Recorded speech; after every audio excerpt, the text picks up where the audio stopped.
मध्य प्रदेश की सियासत बहुत दिलचस्प होती चली जा रही है। यहां पर शिवराज सिंह चौहान के बजाय ज्योतिरादित्य सिंधिया को घेरने के ज़्यादा प्रयास किए जा रहे हैं।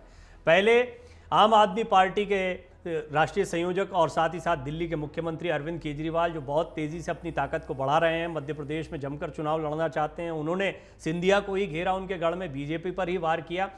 प्रियंका गांधी भी ज्योतिरादित्य सिंधिया के गढ़ ग्वालियर में रैली करने वाली हैं और 22 जुलाई को ग्वालियर के दौरे पर वो जाएंगी। दरअसल मध्य प्रदेश में होने वाले विधानसभा चुनाव के लिए जहां बीजेपी अपनी तैयारी में जुटी हुई है, वहीं कांग्रेस भी अब मजबूती के साथ मैदान में उतरने की तैयारी में है। इन्हीं तैयारियों के संदर्भ में पिछले हफ्ते पूर्व मुख्यमंत्री और कांग्रेस के प्रदेश अध्यक्ष कमलनाथ के घर पर तकरीबन 2.5 घंटे के आसपास की लंबी बैठक चली थी और इसमें यह तय हुआ था कि राहुल गांधी, प्रियंका गांधी और मल्लिकार्जुन खड़गे समेत बड़े नेताओं की रैलियां और दौरे प्रदेश में कराएंगे। प्रियंका गांधी इसी महीने के अंत में ग्वालियर में बड़ी सभा करने वाली हैं। वहीं मल्लिकार्जुन खड़गे के लिए आदिवासी और अनुसूचित जाति के वोटर को ध्यान में रखते हुए रैलियां आयोजित करने की तैयारी कांग्रेस ने की है। वहीं राहुल गांधी भी अगस्त महीने में प्रदेश में कई सभाओं को संबोधित कर सकते हैं। गौरतलब है कि मध्य प्रदेश में होने वाले चुनाव को लेकर ग्वालियर चंबल अंचल सियासत का केंद्र बिंदु बन चुका है। इस अंचल में बीजेपी के साथ साथ कांग्रेस के तमाम बड़े दिग्गज नेताओं का आना शुरू हो गया है। इस महीने प्रियंका गांधी भी ग्वालियर चंबल अंचल के दौरे पर आ रही हैं। ग्वालियर में कांग्रेस के तमाम बड़े नेता प्रियंका गांधी के दौरे को लेकर तैयारी कर रहे हैं।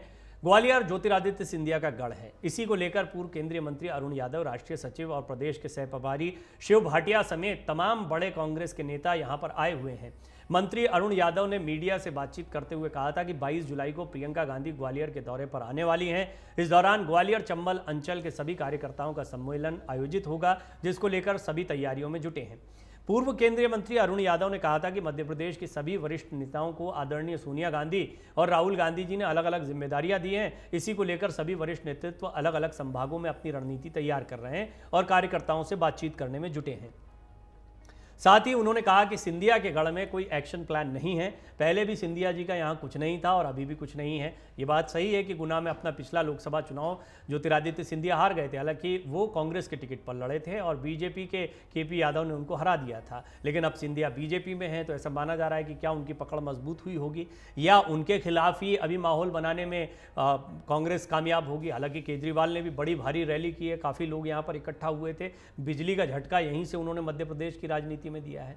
सिंधिया जी की अब क्या स्थिति है, उनसे जाकर पूछिए, ये अब कांग्रेस के लोग कह रहे हैं। साथ ही उन्होंने कहा कि हिमाचल और कर्नाटक के जो नतीजे आए हैं उससे स्पष्ट है कि देश की जनता अब धीरे धीरे बीजेपी और पीएम मोदी और गृह मंत्री अमित शाह से ऊब चुकी है। इसके साथ ही उन्होंने कहा कि उन्हें उम्मीद है कि मध्य प्रदेश, राजस्थान और छत्तीसगढ़ में कांग्रेस की सरकार बनेगी।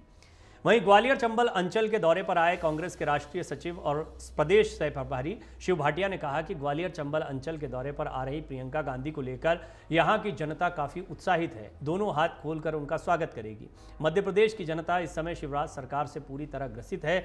इसके साथ ही सिंधिया के गढ़ ग्वालियर में विशेष रणनीति बनाने को लेकर उन्होंने कहा कि रणनीति की कोई जरूरत नहीं है, क्योंकि सबको पता है कि उनकी इस समय क्या हालत है, यानी बीजेपी की क्या हालत है, ज्योतिरादित्य सिंधिया की क्या हालत है, जयचंद और मीर जाफरों की स्थिति क्या होती है, तो इतिहास बताता है। ये बात भी उन्होंने कही है। गौर करने वाली बात है कि ग्वालियर में कांग्रेस के तमाम बड़े दिग्गज नेताओं का जमावड़ा है। प्रियंका गांधी के दौरे को लेकर तमाम बड़े कांग्रेसी नेता यहां पर एकजुट हुए हैं और रणनीति जुटा रहे हैं।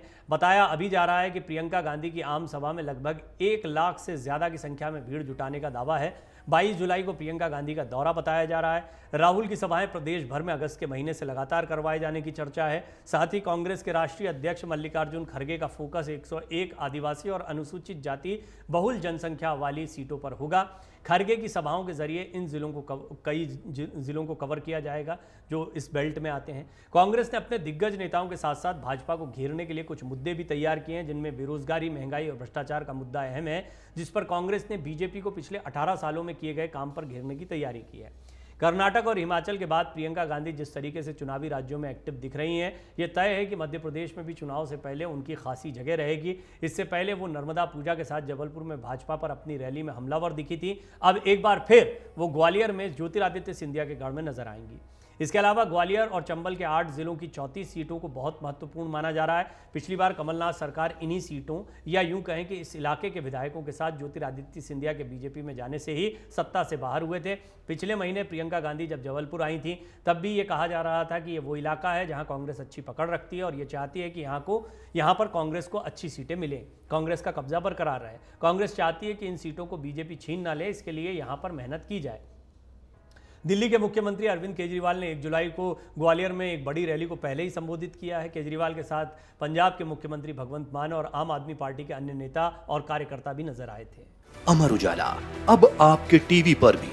अपने स्मार्ट टीवी पर YouTube पर सर्च करें अमर उजाला, चैनल सब्सक्राइब करें और देखें ताजा खबरें, वो भी HD क्वालिटी में। और हाँ, बेल आइकन दबाना ना भूलें ताकि हर खबर हो आपके घर। अमर उजाला, निष्पक्ष, निर्भीक, निरंतर।